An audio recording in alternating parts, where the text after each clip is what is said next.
Per day ನಾವು 5 to 10,000 ಈ ಒಂದು ಕಂಪನಿಯಲ್ಲಿ ಆರಾಮಾಗಿ ಅರ್ನ್ ಮಾಡ್ಬೋದು. ಇದು ಯಾವುದೇ ರೀತಿ ಪ್ರಮೋಷನ್ ಅಂತೂ ಅಲ್ಲ. ಈ ಒಂದು ಕಂಪ್ನಿಯಲ್ಲಿ ವೀಕ್ಲಿ ಪೇಮೆಂಟ್ ಇದೆ. ಪ್ರತಿ ವೀಕು ನಿಮ್ಮ ಅಕೌಂಟಿಗೆ ಹಣ ಕ್ರೆಡಿಟ್ ಆಗುತ್ತೆ. ಸೊ ಇದು ಯಾವುದೇ ರೀತಿ ಚೈನ್ ಲಿಂಕ್ ಅಂತೂ ಅಲ್ಲ. ಜನನ ಕರ್ಕೊಂಬಂದು ಸೇರಿಸ್ಬೇಕು, ರೆಫರ್ ಮಾಡಬೇಕು, ಅದು ನಮ್ಮ ಐಡಿಗೆ ದುಡ್ಡು ಬರುತ್ತೆ, ಆ ಥರ ಏನೂ ಇಲ್ಲ. ನಾನು ಆಲ್ಮೋಸ್ಟ್ ಒಂದು 2-3 ಕಂಪ್ನಿ ವರ್ಕ್ ಫ್ರಮ್ ಹೋಮ್ನ ಮಾಡಿ ಟ್ರೈ ಮಾಡಿದ್ದೀನಿ. ಅದರಲ್ಲಿ ಇದು ದಿ ಬೆಸ್ಟ್, ದಿ ಬೆಟರ್ ಅಂತ. ಆಲ್ಮೋಸ್ಟ್ ಒಂದು 10,000ಕ್ಕಿಂತ ಜಾಸ್ತಿ ಜನ ಮಹಿಳೆಯರು ಇಲ್ಲಿ ಕೆಲಸ ಮಾಡ್ತಿದ್ದಾರೆ. ಅಂಡ್ ನಾನು ಹಾಕಿದ್ದಂತಹ ಇನ್ವೆಸ್ಟ್ಮೆಂಟ್ಗೂ ತುಂಬ ಅಂದರೆ ತುಂಬಾ ಡಬಲ್ ತ್ರಿಬಲ್ ಒಂದು 10ರಷ್ಟು ಪ್ರಾಫಿಟ್ ನನಗೆ ಆಯಿತು ಅಂತಲೇ ಹೇಳ್ಬೋದು. ಒಂದು ಮುಷ್ಟಿಯಷ್ಟು ನಮಗೆ ಇದರಲ್ಲಿ ಅರ್ನಿಂಗ್ಸ್ ಬರುತ್ತೆ ಅಂದರೆ ನಾವೊಂದು ಉಗುರು ಕಣ್ಣಷ್ಟು ಇನ್ವೆಸ್ಟ್ ಮಾಡಿರಲ್ಲ. ಸೊ ಇದಕ್ಕೆ ನಮ್ಮ ಮೊಬೈಲಲ್ಲಾದರೂ ವರ್ಕ್ ಮಾಡ್ಬೋದು, ಅಥವಾ ಲ್ಯಾಪ್ಟಾಪ್ ಇಟ್ಕೊಂಡಿದ್ದಾರೆ ಅಂದರೆ ಅದರಲ್ಲಾದರೂ ವರ್ಕ್ ಮಾಡ್ಬೋದು. ಆ್ಯಂಡ್ ತುಂಬ ಜನ ವರ್ಕ್ ಫ್ರಮ್ ಹೋಮಲ್ಲಿ PAN card, Aadhaar card, bank details ಇದೆಲ್ಲ ಕೇಳೋರು. ಸೊ ಇದರಲ್ಲಿ ಯಾವುದೂ ಕೊಡೋಂಗಿಲ್ಲ ನಾವು. ಒಂದು ವೀಕ್ಗೆ ನನಗೆ ಪೇಮೆಂಟ್ ಬಂತು. ಸೊ ನನಗೆ ನಿಜವಾಗ್ಲೂ ಶಾಕ್ ಆಯಿತು. ಆಫೀಸ್ ಬ್ರಾಂಚು KR ಇದೆ. ನೀವು ಡೈರೆಕ್ಟ್ ಬ್ರಾಂಚ್ ಕೂಡ ವಿಸಿಟ್ ಮಾಡ್ಬೋದು, ಬ್ಯಾಂಗ್ಳೂರ್ KR ಅಲ್ಲಿ. ಹಾಯ್ ಎಲ್ಲರಿಗೂ ನಮಸ್ತೆ, welcome back to my YouTube channel. ಇವತ್ತು ಬೆಳಗ್ಗೆನೆ ಅಂದ್ರೆ ಮಾರ್ನಿಂಗ್ 6:30ಗೆ ವ್ಲಾಗ್ನ ಸ್ಟಾರ್ಟ್ ಮಾಡ್ಕೊಂಡಿದ್ದೀನಿ. ಬಿಕಾಸ್ ಆಲ್ರೆಡಿ ತಮ್ಮಲ್ಲಿ ನೋಡಿ ತಿಳ್ಕೊಂಡಿರ್ತಾರೆ, ಇವತ್ತು ನನ್ನ ಹಾಸ್ಪಿಟಲ್ ಚೆಕಪ್ ಇತ್ತು. ಸೊ ಅಲ್ಲಿಗೆ ಹೋಗೋಣ ಅಂತ ಅಂದ್ಬಿಟ್ಟು ರೆಡಿ ಆಗ್ತಾ ಇದೀವಿ. ಇವಾಗಂತೂ ಬ್ಯಾಂಗ್ಳೂರಲ್ಲಿ ವೆದರ್ ಹೆಂಗಿದೆ ಅಂತ ಅಂದ್ರೆ ಹೊರಗಡೆಗೆ ಬರಕ್ಕಾಗಲ್ಲ. ಅದರಲ್ಲೂ ಕೂಡ ನಾನು ಫುಲ್ಲು ಕವರ್ ಅಪ್ ಹಾಕಿದ್ದೀನಿ. ಸ್ವೆಟರು, ಸಾಕ್ಸು, ಕಿವಿಗೆ ಹತ್ತಿ ಮತ್ತೆ ಸ್ಕಾರ್ಫ್ಸ್ನೆಲ್ಲ ಇಷ್ಟು ನೀಟಾಗಿ ಮುಖ ಎಲ್ಲ ಕ್ಲೋಸ್ ಮಾಡ್ಕೊಂಡು ಹೆಲ್ಮೆಟ್ ಎಲ್ಲ ಹಾಕೊಂಡು ಹೋದ್ರು ಕೂಡ ಸಖತ್ತು ಚಳಿ, ಹೊರಗಡೆನೆ ಬರಕ್ಕಾಗ್ತಾ ಇಲ್ಲ. ಬೆಳಕು ಮಾತ್ರ ಇದೆ, ಬಟ್ ಇನ್ನ ಸೂರ್ಯ ಬಂದಿಲ್ಲ. ಸೊ ಹಂಗಾಗಿ ಗಡ ನಡ್ಗೋ ಅಷ್ಟು ಚಳಿ ಇತ್ತು ಇವತ್ತಂತೂ ಬೆಂಗಳೂರಲ್ಲಿ. ಆಕ್ಚುಲಿ ಇವತ್ತೇನು ಚೆಕಪ್ ಇತ್ತಪ್ಪ ಅಂತಂದ್ರೆ ಫಾಸ್ಟಿಂಗ್ ಬ್ಲಡ್ ಶುಗರ್ ಟೆಸ್ಟ್ ಇತ್ತು. ಸೊ ಪ್ರತಿ ಸತಿನೂ ತುಂಬಾ ಲೇಟ್ ಆಗಿ ಹೋಗ್ತಾ ಇದ್ವಿ, 10 o'clock ವರೆಗೂ ಹಸ್ಕೊಂಡಿದ್ದು ಹೋಗ್ತಾ ಇದ್ವಿ. ಸೊ ಇವತ್ತು ಬೆಳಗ್ಗೆ ಬೇಗನೆ ಹೋಗಿ ಬ್ಲಡ್ ಕೊಟ್ಟು ಮನೆಗೆ ರಿಟರ್ನ್ ಆಗಿ ಅದಾದ್ಮೇಲೆ ಟಿಫನ್ ಎಲ್ಲ ತಿನ್ಕೊಂಡು ಮತ್ತೆ ಒಂದ್ಸತಿ ಬ್ಲಡ್ ಕೊಡೋದಿದೆಯಲ್ಲ ಅದಕ್ಕೆ ಹೋದ್ರೆ ಸರಿಯಾಗುತ್ತೆ ಅಂತ ಹೊರಟ್ವಿ. ಬಟ್ ಸಖತ್ತು ಚಳಿ, ಹೋಗಕ್ಕೆ ಆಗ್ತಿರ್ಲಿಲ್ಲ, ಅಷ್ಟು ಚಳಿ ಇತ್ತು. ನಾವು ಹೋಗ್ತಿರೋಂಥ ಹಾಸ್ಪಿಟಲಲ್ಲಿ ಲ್ಯಾಬು 24 hours ಇರುತ್ತೆ. ಸೊ ಹಂಗಾಗಿ 6:30 ಅಷ್ಟರಲ್ಲಿ ಹೋಗೋಣ ಅಂತ ಅನ್ಕೊಂಡ್ವಿ. ಬಟ್ ಟೈಮ್ ಆಗೋಯ್ತು. 7:15 ಅಷ್ಟರಲ್ಲಿ ನಾವು ಹಾಸ್ಪಿಟಲ್ನ ರೀಚ್ ಆದ್ವಿ. ಅಂಡ್ ಇವತ್ತಿನ ಈ ವ್ಲಾಗಲ್ಲಿ ತುಂಬಾ ಜನ ನನ್ನ ಫಾಲೋವರ್ಸ್ ಕೇಳ್ತಿದ್ರಲ್ಲ, ನೀವು ಯಾವ ವರ್ಕ್ ಫ್ರಮ್ ಹೋಮ್ನ ಮಾಡ್ತಿದ್ದೀರಾ, ಎಷ್ಟು ದುಡ್ಡು ಬರ್ತಿದೆ, ಯಾವ್ದಾದ್ರು ಜೆನ್ಯೂನ್ ಇದ್ರೆ ಹೇಳಿ ಅಂತ. ಸೊ ನಾನು ಕೆಲಸ ಮಾಡ್ತಿರೋದು ಯಾವ ಕಂಪನಿಗೆ, ಎಷ್ಟು ದುಡ್ಡು ಬರ್ತಾ ಇದೆ, ಯಾರೆಲ್ಲ ಈ ಕೆಲಸನ ಮಾಡ್ಬೋದು ಅನ್ನೋದನ್ನ ನನ್ನ ವಿಡಿಯೋ ಲಾಸ್ಟ್ ಅಲ್ಲಿ ಹೇಳ್ತೀನಿ. ಅಂಡ್ ಇದು ಯಾವುದೇ ರೀತಿ ಪ್ರಮೋಷನ್ ಅಂತೂ ಅಲ್ಲ. ನಾನು ವರ್ಕ್ ಮಾಡ್ತಿರೋ ಕಂಪ್ನಿನ ನಿಮಗೆ ಡೀಟೇಲ್ಸ್ ಕೊಟ್ರೆ ನಮ್ಮಂತ ಎಷ್ಟೊಂದು ಹೆಣ್ಮಕ್ಳಿಗೆ ಯೂಸ್ ಆಗುತ್ತೆ ಅನ್ನೋ ಒಂದೇ ಒಂದು ಕಾರಣಕ್ಕೆ ನಾನು ಇದನ್ನ ಶೇರ್ ಮಾಡ್ಕೋತಾ ಇರೋದಷ್ಟೇನೆ. ಮೋರ್ ಓವರ್ ನಾನು ವರ್ಕ್ ಫ್ರಮ್ ಹೋಮ್ 2-3 ಕಂಪ್ನಿಲಿ ಮಾಡಿದ್ದೀನಿ. ಬಟ್ ಇದು 200% guarantee salary and genuine company ಆಗಿರೋದ್ರಿಂದ ನಾನು ಇದನ್ನ ರೆಕಮೆಂಡ್ ಮಾಡ್ತಾ ಇರೋದು. ಸೊ ನಾವ್ ಅನ್ಕೊಂಡ್ವಿ ಈ ಟೈಮಿಗೆ ಹೋದ್ರೆ ಸ್ವಲ್ಪ ಜನ ಕಮ್ಮಿ ಇರ್ತಾರೆ, ಲ್ಯಾಬ್ ಅಲ್ಲಿ ನಾವು ಬಿಲ್ಲಿಂಗ್ ಮಾಡಿಸ್ತೀವಲ್ಲ ಅಲ್ಲಿ. ಸೊ ಹಂಗಾಗಿ ಬೇಗ ಬಿಲ್ಲಿಂಗ್ ಎಲ್ಲ ಮಾಡಿಸಿ ಬ್ಲಡ್ ಎಲ್ಲ ಕೊಟ್ಟು ಬೇಗ ಬಂದ್ಬಿಡ್ಬೋದು ಅಂತ ಹೇಳ್ಕೊಂಡು ಪೆಕ್ಕಮ್ಮ ಮಾರ್ನಿಂಗ್ ಇನ್ನ ಎದ್ದಿರ್ಲಿಲ್ಲ. ಸೊ ನನ್ನ ಹಸ್ಬೆಂಡ್ ಫೋನ್ನ ಮನೇಲೇ ಬಿಟ್ಬಿಟ್ಟು ಅವಳಿದ್ರೆ ನಮ್ಗೆ ಕಾಲ್ ಮಾಡ್ತಾಳೆ ಅಂತ ನಾವಿಬ್ರು ಅಷ್ಟೇ ಹಾಸ್ಪಿಟಲ್ಗೆ ಬಂದಿದ್ವಿ.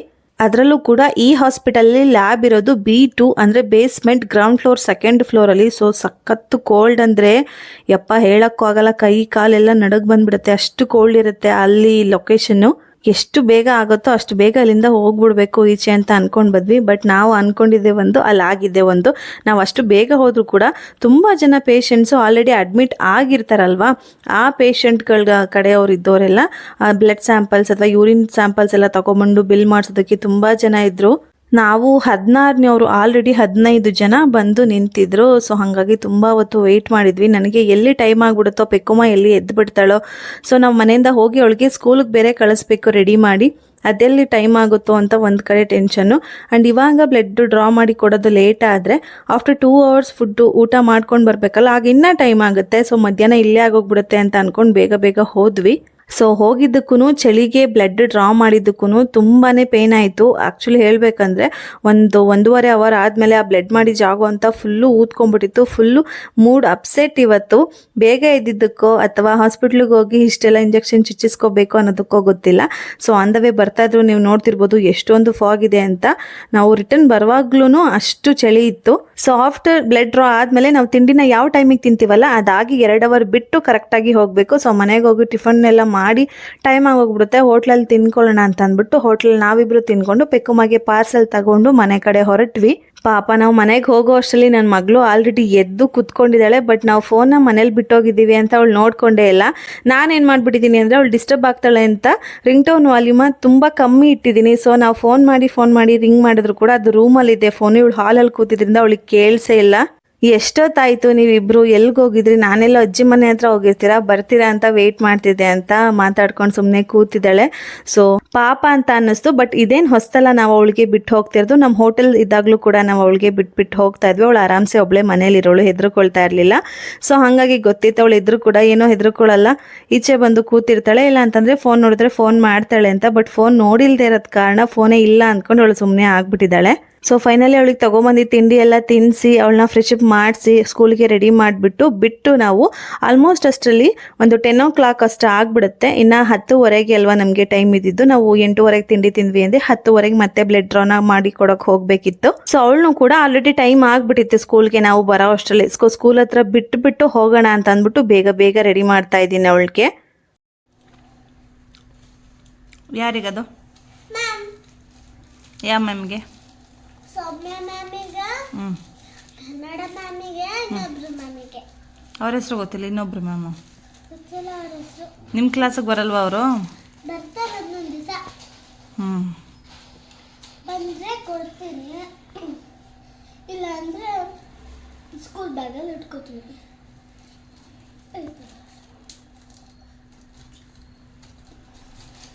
ಓಕೆ.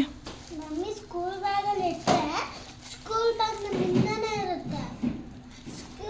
ಅದು ಲಂಚ್ ಬ್ಯಾಗು ನನ್ನ ಪ್ಲೇಸ್ ಇಲ್ಲಿದೆ, ಲಂಚ್ ಬಾಕ್ಸ್ ಇಲ್ಲಿದ್ದಾವೆ.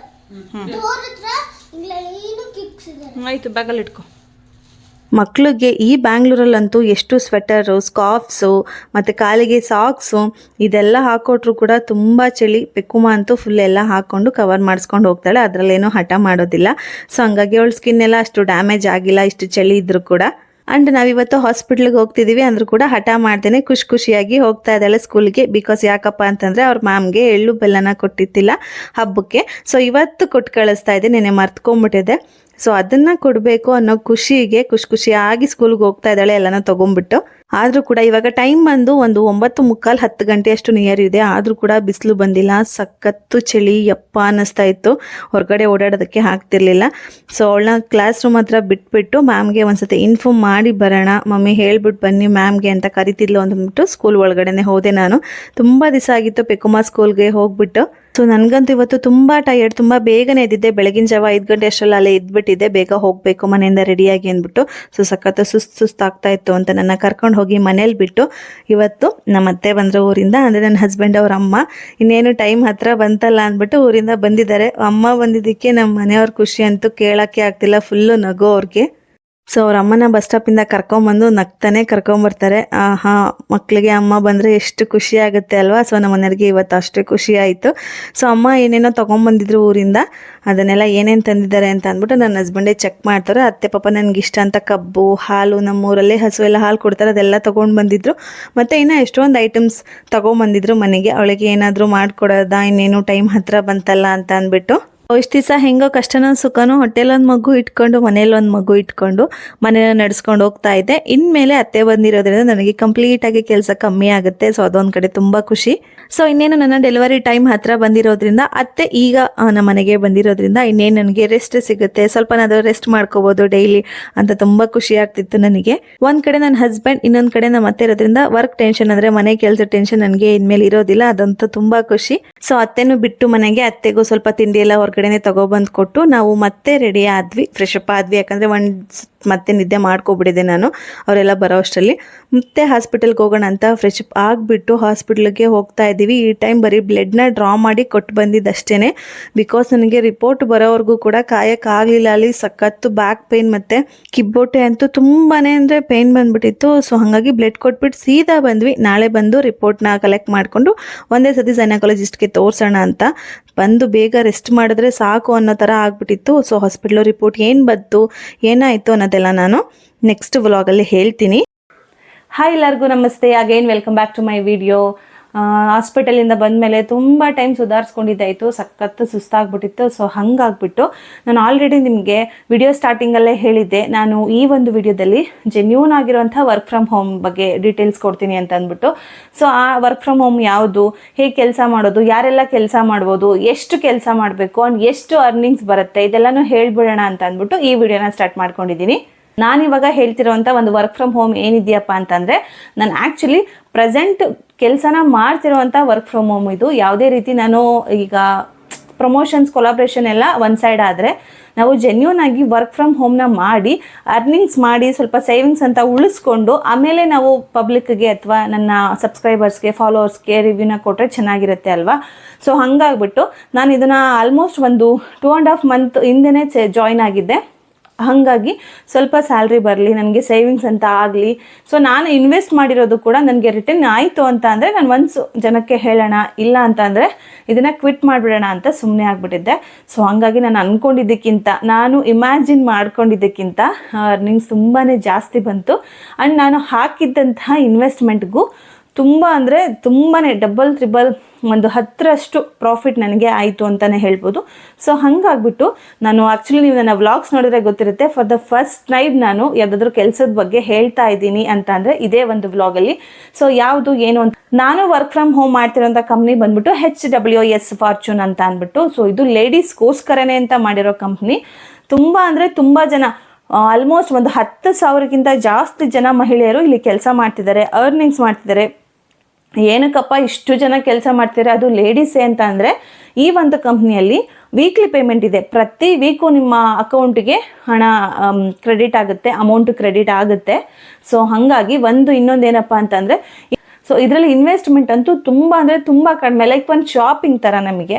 ಸೊ ಇದರಲ್ಲಿ ನಾವು ಯಾವುದೇ ರೀತಿ ಮನಿ ಇನ್ವೆಸ್ಟ್ಮೆಂಟ್ ಅಂತ ಅಂದ್ಕೊಳ್ಳೋದಿಲ್ಲ, ಅದು ಲೈಕ್ ಶಾಪಿಂಗ್ ಥರ ಅಷ್ಟೇ. ತುಂಬ ಅಂದರೆ ತುಂಬ ನಮಗೆ ಒಂದು ಮುಷ್ಟಿಯಷ್ಟು ನಮಗೆ ಇದರಲ್ಲಿ ಅರ್ನಿಂಗ್ಸ್ ಬರುತ್ತೆ. ಅಂದರೆ ನಾವೊಂದು ಉಗುರು ಕಣ್ಣಷ್ಟು ಇನ್ವೆಸ್ಟ್ ಮಾಡಿರಲ್ಲ ಸೊ ಇದಕ್ಕೆ. ಸೊ ಹಾಗಾಗಿ ತುಂಬ ಅಂದರೆ ತುಂಬ ಜನ ಲೇಡೀಸ್ಗೆ ಇದು ವರ್ಕ್ ಆಗುತ್ತೆ. ಎಲ್ಲ ಲೇಡೀಸ್ ಹತ್ರನೂ ತುಂಬ ಅಮೌಂಟ್ ಇರಲ್ಲ ಇನ್ವೆಸ್ಟ್ ಮಾಡೋದಕ್ಕೆ. ಸೊ ಹಾಗಾಗಿ ಕಮ್ಮಿ ಅಮೌಂಟ್ನ ನಾವು ಇಟ್ಕೊಂಡು ತುಂಬ ಜಾಸ್ತಿ ಅಮೌಂಟ್ನ ಅರ್ನಿಂಗ್ಸ್ ಮಾಡ್ಬೋದು. ಇದು ಯಾವುದೇ ರೀತಿ ಪ್ರಮೋಷನ್ ಅಂತೂ ಅಲ್ಲ, ಆ್ಯಂಡ್ ಯಾವುದೇ ರೀತಿ ಯಾವುದೋ ಕಂಪ್ನಿ ಬಗ್ಗೆ ಹೇಳಬೇಕು ಅಂತಲ್ಲ. ಸೊ ನನ್ನ ಓನ್ ಎಕ್ಸ್ಪೀರಿಯನ್ಸ್ನ ನಾನು ಹೇಳ್ತಿದ್ದೀನಿ. ನಾನು ಆಲ್ಮೋಸ್ಟ್ ಒಂದು 2-3 ಕಂಪ್ನಿ ವರ್ಕ್ ಫ್ರಮ್ ಹೋಮ್ನ ಮಾಡಿ ಟ್ರೈ ಮಾಡಿದ್ದೀನಿ. ಅದರಲ್ಲಿ ಇದು ದಿ ಬೆಸ್ಟ್, ದಿ ಬೆಟರ್ ಅಂತ ಅನ್ನಿಸ್ತು. ಸೊ ಹಾಗಾಗಿ ನಿಮ್ಗಳ ಜೊತೆ ಶೇರ್ ಮಾಡ್ಕೋತಿದ್ದೀನಿ. ಆ್ಯಂಡ್ ಆಲ್ಮೋಸ್ಟ್ ಇನ್ಸ್ಟಾಗ್ರಾಮಲ್ಲಿ, ಯೂಟ್ಯೂಬಲ್ಲಿ, ಈವನ್ ಫೇಸ್ಬುಕ್ ಅಕೌಂಟಲ್ಲೂ ಕೂಡ ತುಂಬ ಜನ ಕೇಳಿದ್ರಿ. ಆ್ಯಂಡ್ ಆಲ್ಮೋಸ್ಟ್ ನನಗೆ ಹಾಸ್ಪಿಟಲಲ್ಲಿ ಸಿಕ್ಕಾಗ ಪ್ರೆಗ್ನೆಂಟ್ ಲೇಡೀಸ್ ಎಷ್ಟೊಂದು ಜನ ಕೇಳಿದ್ರು, ನೀವು ವರ್ಕ್ ಫ್ರಮ್ ಹೋಮ್ ಮಾಡ್ತಿದ್ದೀನಿ ಅಂದ್ರಲ್ಲ, ನಿಜನಾ ಫೇಕಾ, ಅಥವಾ ಎಷ್ಟೊಂದು ವರ್ಕ್ ಫ್ರಮ್ ಹೋಮ್ ವೀಡಿಯೋಸ್ ಹಾಕಿದ್ದಾರೆ ಮೇಡಮ್, ಅದರಲ್ಲಿ ಯಾವುದು ಜೆನ್ಯೂನ್ ಹೇಳಿ ಅಂತ. ಸೊ ನಾನು ಇದೇ ರೀತಿ ಒಂದು ವಿಡಿಯೋ ಮಾಡಿ ನಂದು ಪ್ರಾಫಿಟ್ ಏನಾದರೂ ಬಂದು ಆದಮೇಲೆ ಕನ್ಫರ್ಮ್ ಆಗಿ ಹೇಳಬೇಕಪ್ಪ, ಪಾಪ ಲೇಡೀಸು ತುಂಬ ಟ್ರಸ್ಟ್ ಇಟ್ಕೊಂಡಿರ್ತಾರೆ, ಹಿಂಗೆ ಒಂದು ವ್ಲಾಗ್ ಮಾಡ್ತಿದ್ದೀವಿ ಅಂತ ಅಂದ್ಬಿಟ್ಟು ನಾನು ಸುಮ್ಮನೆ ಆಗಿಬಿಟ್ಟಿದ್ದೆ. ಸೊ ಇದು ಒಂದು ಕಂಪ್ನಿ ನನಗೆ ತುಂಬ ಇಷ್ಟ ಆಯಿತು. ಲೈಕ್ ಹೆಂಗೆ ಅಂದರೆ, ಮನೇಲಿ ನಮಗೆ ಆದಷ್ಟು ಟೈಮು ಪೂರ್ತಿ 12 hours, so 24 hours, 10 hours, 5 hours ಈ ಥರ ಎಲ್ಲ ನಮ್ಗೆ ಎಷ್ಟಾಗುತ್ತೋ ಅಷ್ಟು 3 to 4 hours ಆದರೂ ಸರಿ, 2 to 3 hours ಆದರೂ ಸರಿ ನಾವು ವರ್ಕ್ ಮಾಡ್ಬೋದು. ಮೊಬೈಲಲ್ಲಾದರೂ ವರ್ಕ್ ಮಾಡ್ಬೋದು, ಅಥವಾ ಲ್ಯಾಪ್ಟಾಪ್ ಇಟ್ಕೊಂಡಿದ್ದಾರೆ ಅಂದರೆ ಅದರಲ್ಲಾದರೂ ವರ್ಕ್ ಮಾಡ್ಬೋದು. ಯಾವುದೇ ರೀತಿ ಏಜ್ ಇರೋದಿಲ್ಲ ಇದಕ್ಕೆ, ಏಜ್ ರಿಸ್ಟ್ರಿಕ್ಷನ್ಸ್. ಅಬೋವ್ 18 years ಆದಮೇಲೆ ನೀವು ಯಾರಾದರೂ ಕೂಡ ವರ್ಕ್ ಮಾಡ್ಬೋದು. ಆ್ಯಂಡ್ ತುಂಬ ಜನ ವರ್ಕ್ ಫ್ರಮ್ ಹೋಮಲ್ಲಿ PAN card, Aadhaar card, bank details ಇದೆಲ್ಲ ಕೇಳೋರು. ಸೊ ಇದರಲ್ಲಿ ಯಾವುದೂ ಕೊಡೋಂಗಿಲ್ಲ. ನಾವು ಒಂದೇ ಒಂದು ನಮ್ಮ ಇಮೇಲ್ ಐಡಿಯಿಂದ ನಾವು ಐಡಿನ ಕ್ರಿಯೇಟ್ ಮಾಡಿಕೊಂಡ್ರೆ ಸಾಕು. ಸೊ ಪ್ರತಿ ವಾರ ಕೂಡ ನಮಗೆ ಅಮೌಂಟು ಕ್ರೆಡಿಟ್ ಆಗುತ್ತೆ. ಸೊ ಒನ್ಸ್ ನಾವು ಐಡಿ ಕ್ರಿಯೇಟ್ ಮಾಡಿಕೊಂಡು ನಮ್ಮ ಕೆಲಸನ ಸ್ಟಾರ್ಟ್ ಆದಮೇಲೆ 1 weekಗೆ ನನಗೆ ಪೇಮೆಂಟ್ ಬಂತು. ಸೊ ನನಗೆ ನಿಜವಾಗ್ಲೂ ಶಾಕ್ ಆಯಿತು. 1 weekಲ್ಲಿ ಕೊಡ್ತಾರಾ ಅನ್ನೋ ಡೌಟ್ ಮೇಲೆ ನಾನು ಜಾಯ್ನ್ ಆಗಿದ್ದೆ. ಹೆಂಗಾದರೂ ಸರಿ ಸುಮ್ಮನೆ ನಾವು ಅಮೌಂಟ್ನ ಇಟ್ಕೊಂಡು ಅದೇನು ಡಬಲ್ ಆಗಲ್ಲ ಅಥವಾ ತ್ರಿಬಲ್ ಆಗಲ್ಲ. ನಾವೇನು 10, 15, 20 ಸಾವಿರ ಎಲ್ಲ ನಾವು ಇನ್ವೆಸ್ಟ್ ಮಾಡ್ತಾ ಇಲ್ಲ, 5-10 ಸಾವಿರನೂ ಇನ್ವೆಸ್ಟ್ ಮಾಡ್ತಾ ಇಲ್ಲ ನಾವಿಲ್ಲಿ. ಸೊ ಹಾಗಾಗಿ ಒಂದು ಸತಿ ಟ್ರೈ ಮಾಡೋಣ. ನಾವು ಎಲ್ಲೋ ಹೋಗಿ ಒಂದು ಊಟ ಮಾಡಿದ್ರು ಇಷ್ಟು ದುಡ್ಡು ಆಗಲ್ವಲ್ಲ. ಸೊ ಅಂದ್ಬಿಟ್ಟು ನಾನು ಈ ಡೌಟಿಂದನೇ ಆಗ್ತೆ. ಬಟ್ ಅದು ಡೌಟ್ ಇವಾಗ ನನಗೆ 100% ಟ್ರಸ್ಟೆಡ್ ಆಗಿದೆ. ಸೊ ಹಾಗಾಗಿ ಇವಾಗ ನಾನು ಇಷ್ಟು 2.5 months ಕೆಲಸ ಬರ್ತಾ ಇದ್ರು ಕೂಡ, ನಾನು ಆಫ್ಟರ್ ಡೆಲಿವರಿ ಕೂಡ ನಾನು ಏನು ವರ್ಕ್ ಮಾಡಿಲ್ಲ ಅಂದರೂ ಕೂಡ ನನ್ನ ಐಡಿ ನನಗೆ ವರ್ಕ್ ಮಾಡಿ ಕೊಡುತ್ತೆ. ಸೊ ಇದು ಯಾವುದೇ ರೀತಿ ಚೈನ್ ಲಿಂಕ್ ಅಂತೂ ಅಲ್ಲ, ಜನನ ಕರ್ಕೊಂಬಂದು ಸೇರಿಸ್ಬೇಕು, ರೆಫರ್ ಮಾಡಬೇಕು, ಅದು ನಮ್ಮ ಐಡಿಗೆ ದುಡ್ಡು ಬರುತ್ತೆ, ಆ ಥರ ಏನೂ ಇಲ್ಲ. ಸೊ ಹಂಗಾಗಿ ನಂದು ಯಾವ್ದು ಐಡಿನೂ ಕೊಡಲ್ಲ, ನನ್ನ ಐಡಿಲೇ ಜಾಯ್ನ್ ಆಗೋದು ಬೇಡ. ನೀವು ಡೈರೆಕ್ಟಾಗಿ ನಾನು ಡಿಸ್ಕ್ರಿಪ್ಷನಲ್ಲಿ ಕೊಟ್ಟಿರೋಂಥ ಕಾಂಟ್ಯಾಕ್ಟ್ ನಂಬರ್ಗೆ ಕಾಂಟ್ಯಾಕ್ಟ್ ಮಾಡಿದ್ರೆ ಆ್ಯಂಡ್ ಕಾಲ್ ಮಾಡಿದ್ರೆ, ನೀವು ಯಾರೆಲ್ಲ ಲೇಡೀಸ್ ಕಾಲ್ ಮಾಡ್ತೀರಲ್ವ, ಯಾವುದೇ ರೀತಿ ಭಯ ಬೇಡ, ಲೇಡೀಸೇ ಮಾತಾಡ್ತಾರೆ. ನನ್ನ ಫ್ರೆಂಡು ನಾಗಲಕ್ಷ್ಮಿ ಅಂದ್ಬಿಟ್ಟು, ಅವರೇ ಮಾತಾಡೋದು ಆ್ಯಕ್ಚುಲಿ. ಸೊ ನಿಮ್ಮ ಎಲ್ಲ ಡೌಟ್ಗೂ ಕ್ಲಾರಿಫಿಕೇಷನ್ ಕೊಡ್ತಾರೆ. ನಾನಿಲ್ಲಿ ಯೂಟ್ಯೂಬ್ ಚಾನಲಲ್ಲಿ ಇಂಥ ಕೆಲಸ ಹೀಗೆ ಹಾಗೆ ಸೊ ಬ್ರೀಫಾಗಿ ಹೇಳೋಂಗಿಲ್ಲ. ಸೊ ಕೆಲವೊಂದು ರಿಸ್ಟ್ರಿಕ್ಷನ್ ಇರುತ್ತೆ ಯೂಟ್ಯೂಬರ್ ಕಡೆಯಿಂದ. ಸೊ ಹಾಗಾಗಿ ಇಲ್ಲ, ನಾನು ಪೂರ್ತಿ ಇದು ಹೇಗೆ ಕೆಲಸ ಮಾಡೋದು, ಹೇಗೆ ನಡೆಯುತ್ತೆ ಅಂತ ಹೇಳ್ತಿದ್ದೆ. ಸೊ ಯಾವುದೇ ರೀತಿ ಫ್ರಾಡ್ ಇಲ್ಲ. ಮನೇಲಿ ಕೂತ್ಕೊಂಡು ನಾವು ಆರಾಮ್ಸೆ ರೀಲ್ಸ್ ನೋಡೋದಕ್ಕೆ ತುಂಬ ಅವರ್ಸ್ ಸ್ಪೆಂಡ್ ಮಾಡ್ತೀವಲ್ವ, 2 to 3 hours ಮಾಡಿದ್ರೆ ಸಾಕು, ಆರಾಮ್ಸೆ ಅಮೌಂಟ್ ಬಂದುಬಿಡುತ್ತೆ. ಆ್ಯಂಡ್ ಸ್ವಲ್ಪ ಜನಕ್ಕೆ ಗೊತ್ತು, ನಾನು ಲಾಸ್ಟ್ ಟೈಮು ನಮ್ಮ ಪಿಕ್ಕುಮ್ಮಗೆ ಅಂದರೆ ನನ್ನ ಮಗಳಿಗೆ ಇಯರಿಂಗ್ಸ್ನ ಪರ್ಚೇಸ್ ಮಾಡಿದ್ದು ನನ್ನ ಸೇವಿಂಗ್ಸ್ ಅಮೌಂಟಿಂದ ಅಂತ. ಸೊ ಅಷ್ಟು ಅಮೌಂಟು ನಾನು ಅದಕ್ಕಿಂತ ಜಾಸ್ತಿನೇ ಬಂದಿದ್ದೆ ಆ್ಯಕ್ಚುಲಿ. ಆ ಅಮೌಂಟ್ ಪೂರ್ತಿ ನಾನೇ ಕೊಟ್ಟಿದ್ದು, ಅಂದರೆ ನನ್ನ ಸೇವಿಂಗ್ಸ್ ದುಡ್ಡು. ಅದು ಕೂಡ HWS ಫಾರ್ಚೂನ್ ಅವ್ರ ಕಂಪ್ನಿಲೇ ನಾನು ಅರ್ನ್ ಮಾಡ್ಕೊಂಡಿದ್ದು. ಸೊ ಹಾಗಾಗಿ ಅದೆಲ್ಲ ಆದಮೇಲೆ ಸ್ವಲ್ಪ ನನಗೆ ಜಾಸ್ತಿನೇ ಟ್ರಸ್ಟ್ ಬಂತು. ನಾನು ಇನ್ ಕೇಸ್ ಡೆಲಿವರಿ ಆಗಿ ನನ್ನ ಪಾಡಿಗೆ ನಾನು ವರ್ಕೇ ಮಾಡಲ್ಲ ಅಂದರೂ ಕೂಡ ನನ್ನ ಜಾಯ್ನಿಂಗಿಗೆ ಏನು ಕೊಡ್ಸಿದಾರಲ್ಲ ನಾಗಲಕ್ಷ್ಮಿ ಮೇಡಮ್, ಅವರು ನನ್ನ ಐಡಿನ ಪುಷಪ್ ಮಾಡ್ಕೊಂಡು ಹೋಗ್ತಾರೆ. ಸೊ ನನಗೆ ಅರ್ನಿಂಗ್ಸ್ ಬರ್ತಾ ಇರುತ್ತೆ ವೀಕ್ಲಿ ಅಂತ ಎಲ್ಲ. ಸೊ ನನಗೆ ಟ್ರಸ್ಟ್ ಆದಮೇಲೆ ನಾನು ಈ ಒಂದು ವಿಡಿಯೋನ ಶೇರ್ ಮಾಡ್ಕೋತಾ ಇದ್ದೀನಿ. ಇನ್ ಕೇಸ್ ಇದೆಲ್ಲ ಆನ್ಲೈನ್ ಫ್ರಾಡು, ನಮಗೆ ಭಯ ಆಗುತ್ತೆ ಹಾಗೆ ಹೀಗೆ ಅಂತ ಅನ್ನೋರು, ನಾನು ಇವ್ರದ್ದು ಬ್ರಾಂಚ್ ಬಂದ್ಬಿಟ್ಟು ಆಫೀಸ್ ಬ್ರಾಂಚು KR ಪುರಮಲ್ಲಿದೆ. ನೀವು ಡೈರೆಕ್ಟ್ ಬ್ರಾಂಚ್ ಕೂಡ ವಿಸಿಟ್ ಮಾಡ್ಬೋದು, ಬ್ಯಾಂಗ್ಳೂರ್ KR ಪುರಮಲ್ಲಿ. ಸೊ ಬ್ರಾಂಚ್ಗೂ ಕೂಡ ಹೋದ್ರು ಮೇಡಮ್ ಸಿಗ್ತಾರೆ, ಮಾತಾಡಿ ನಿಮಗೆ ಒನ್ಸ್ ಕನ್ವಿನ್ಸ್ ಆಯಿತು ನಾವಿಲ್ಲಿ ಕೆಲಸ ಮಾಡಿದ್ರೆ ನಾವೊಂದು ಒಳ್ಳೆ ಪೊಸಿಷನ್ಗೆ ಬರ್ತೀವಿ. ಲೇಡೀಸ್ ಆಗಿ ಮನೇಲಿ ಹೌಸ್ ವೈಫ್ ಆಗಿದ್ರು ಯಾವುದೇ ಕ್ರಿಟಿಕಲ್ ಕಂಡೀಷನಲ್ಲಿ ಇದ್ರೂ ಕೂಡ ನಾವೊಂದು ಒಳ್ಳೆ ಮಟ್ಟಕ್ಕೆ ನಮ್ಮ ಸೇವಿಂಗ್ಸ್, ನಮ್ಮ ಅರ್ನಿಂಗ್ಸ್ನ ತೊಗೊಂಡು ಹೋಗ್ಬೋದು ಅನ್ನೋವಂಥ ನಂಬಿಕೆ ಬಂತು ಅಂದಮೇಲೆ ನೀವು ಜಾಯ್ನ್ ಆಗ್ಬೋದು. ಅದೇ ನಾನು ಆಲ್ರೆಡಿ ಹೇಳ್ದಂಗೆ ಕೊಟ್ಟಿರೋ ಕಾಂಟ್ಯಾಕ್ಟ್ ನಂಬರ್ಗಾದರೂ ನೀವು ಜಾಯ್ನ್ ಆಗ್ಬೋದು. ಅಥವಾ ನಾನು ನನ್ನ ಇನ್ಸ್ಟಾಗ್ರಾಮ್ ಅಕೌಂಟಲ್ಲಿ ಇವರ ಒಂದು ವಾಟ್ಸಪ್ ಗ್ರೂಪ್ಗೆ ಜಾಯ್ನಿಂಗ್ ಲಿಂಕ್ನ ಹಾಕಿರ್ತೀನಿ. ಜಸ್ಟ್ ಹೋಗಿ ನೀವು ಜಾಯ್ನ್ ಆದರೆ ಅಲ್ಲಿ ಟ್ರೈನಿಂಗ್ ತಗೋಬೋದು. ಅಲ್ಲಿ ನೀವು ಫ್ರೀಯಾಗಿ ಟ್ರೈನಿಂಗ್ನ ತಗೋಬೋದು. ಸೊ ಟ್ರೈನಿಂಗ್ ನೋಡಿದ ತಕ್ಷಣ ನಿಮಗೆ ಗೊತ್ತಾಗುತ್ತೆ. ಆ ಟ್ರೈನಿಂಗ್ ನೋಡಿದ ತಕ್ಷಣ ಯಾವುದೇ ರೀತಿ ಅಷ್ಟು ಇಷ್ಟು ಊಹಾಪೋಹಗಳಿಂದ ಟ್ರೈನಿಂಗ್ ಫಿಲ್ ಆಗಿರಲ್ಲ. ಸೊ ನಾರ್ಮಲ್ ಒಬ್ಬರು ಜನರಿಗೆ ಹೇಗೆ ಕೆಲಸ ಕೊಡ್ತಾರೆ ಕಂಪ್ನಿಯವರು ಹೇಗಿರುತ್ತೆ ಅನ್ನೋದ್ರ ಬಗ್ಗೆ ಟ್ರೈನಿಂಗ್ ಇರುತ್ತೆ. ಸೊ ಟ್ರೈನಿಂಗ್ ಅಟೆಂಡ್ ಮಾಡಿದ್ರೆ ನಿಮಗೆ ಒನ್ಸ್ ಮೈಂಡಿಗೆ ಬಂದುಬಿಡುತ್ತೆ. ಸೊ ಇದನ್ನು ನಾವು ಆರಾಮಾಗಿ ಮಾಡ್ಕೊಂಡು ಹೋಗ್ಬೋದು, ಟ್ರಸ್ಟೆಡ್ ಇದೆ ಅಂತ. ಸೊ ನಾನು ಆ್ಯಕ್ಚುಲಿ ಹೇಳ್ಬೇಕಂದ್ರೆ ಒಂದು ದಿವಸಕ್ಕೆ ಪರ್ ಡೇ ನಾವು 5 to 10,000 ಈ ಒಂದು ಕಂಪನಿಯಲ್ಲಿ ಆರಾಮಾಗಿ ಅರ್ನ್ ಮಾಡ್ಬೋದು. ಸೊ ನನಗಂತೂ ತುಂಬ ಖುಷಿ ಇದೆ. ಆಫ್ಟರ್ ಪ್ರೆಗ್ನೆನ್ಸಿ ತುಂಬಾ ಸ್ಟ್ರಗಲ್ ಮಾಡಿದ್ದೀವಿ. ಸೊ ಅಮೌಂಟ್ ವಿಷಯವಾಗಿರ್ಬೋದು, ಬೇಬಿ ವಿಷಯವಾಗಿರ್ಬೋದು. ರೀಸೆಂಟ್ ಒಂದು 2 months ನನಗೆ ಸ್ಯಾಲ್ರಿ ಯಾವಾಗಿಂದ ಸ್ಟಾರ್ಟ್ ಆಯ್ತಲ್ಲ, ಸೊ ಅವಾಗಿಂದ ಹಾಸ್ಪಿಟಲ್ಸ್ಗೆ ನನ್ನ ಓನ್ ಯಾವುದಾದ್ರೂ ಖರ್ಚುಗಳಿದ್ರೆ ಅದಕ್ಕೆಲ್ಲ ನನಗೆ ತುಂಬಾ ಹೆಲ್ಪ್ ಆಗಿದೆ ಅಂತ ಹೇಳ್ಬೋದು ಈ ಒಂದು ಕಂಪ್ನಿಯಿಂದ. ಸೊ ಹಾಗಾಗಿ ಇಷ್ಟು ದಿವಸ ಕೇಳ್ತಾ ಇದ್ರಿ ಅಂತ ಅಂದ್ಬಿಟ್ಟು ನಾನು ಹೇಳಿದ್ದೀನಿ. ಸೊ ಇದ್ರ ಮೇಲೆ ನಾನು ತುಂಬ ಬ್ರೀಫಾಗಿ ಎಕ್ಸ್ಪ್ಲೇನ್ ಕೂಡ ಮಾಡೋದಕ್ಕಾಗಲ್ಲ. ಸೊ ಯಾರಿಗಾದರೂ ಇನ್ ಕೇಸ್ ಫುಲ್ ಡೀಟೇಲ್ಸ್ ಬೇಕು ಕೆಲಸದ ಬಗ್ಗೆ ಅಂತ ಅಂದರೆ ಕೊಟ್ಟಿರೋ ನಂಬರ್ಗೆ ಕಾಂಟ್ಯಾಕ್ಟ್ ಮಾಡಿ, ಅಥವಾ ನನ್ನ ಕೊಟ್ಟಿರೋಂತಹ ವಾಟ್ಸಪ್ ಲಿಂಕ್ಗೆ ಡಿಸ್ಕ್ರಿಪ್ಷನಲ್ಲೂ ಕೂಡ ಲಿಂಕ್ ಹಾಕಿರ್ತೀನಿ, ವಾಟ್ಸಪ್ ಗ್ರೂಪ್ ಜಾಯ್ನಿಂಗ್ ಲಿಂಕು. ಆ ಲಿಂಕ್ನ ಕ್ಲಿಕ್ ಮಾಡಿ ನೀವು ವಾಟ್ಸಪ್ ಗ್ರೂಪ್ಗೆ ಜಾಯ್ನ್ ಆದರೆ ಅಲ್ಲೂ ಕೂಡ ಕಂಪ್ಲೀಟ್ ಜಾಬ್ ಡೀಟೇಲ್ಸ್ ನಿಮಗೆ ಸಿಗುತ್ತೆ. ಸೊ ಯಾರೆಲ್ಲ ವರ್ಕ್ ಮಾಡಬೇಕು ಅಂತ ಅಂದ್ಕೊಂಡಿದ್ರೆ ದಯವಿಟ್ಟು ವರ್ಕ್ ಮಾಡ್ಬೋದು. ಸೊ ಇಷ್ಟು ಹೇಳ್ತಾ ನನ್ನ ವ್ಲಾಗ್ನ ಮುಗಿಸ್ತಾ ಇದ್ದೀನಿ. ಸೊ ಯಾರೆಲ್ಲ ಲಾಸ್ಟ್ವರೆಗೂ ನನ್ನ ವಿಡಿಯೋನ ನೋಡಿದ್ರ ನಿಮ್ಮೆಲ್ಲರಿಗೂ ತುಂಬಾ ಥ್ಯಾಂಕ್ ಯು ಸೋ ಮಚ್. ಹೀಗೆ ವಿಡಿಯೋನ ನೋಡ್ತಾ ಇರಿ, ಸಪೋರ್ಟ್ ಮಾಡ್ತಾರೆ. ಇನ್ ಕೇಸ್ ವಿಡಿಯೋ ನಿಮಗೆ ಇಷ್ಟ ಆಯಿತು ಅಂದರೆ ಲೈಕ್ ಮಾಡಿ. ಯಾರಿಗಾದರೂ ಈ ವಿಡಿಯೋದಲ್ಲಿರೋ ಇನ್ಫಾರ್ಮೇಷನ್ ಹೆಲ್ಪ್ಫುಲ್ ಆಗುತ್ತೆ ಅನ್ನೋಂಗಿದ್ರೆ ದಯವಿಟ್ಟು ಅವ್ರಿಗೆ ಶೇರ್ ಮಾಡಿ ಅಂತ ಹೇಳ್ತಾ thank you for watching. Keep supporting me. Bye.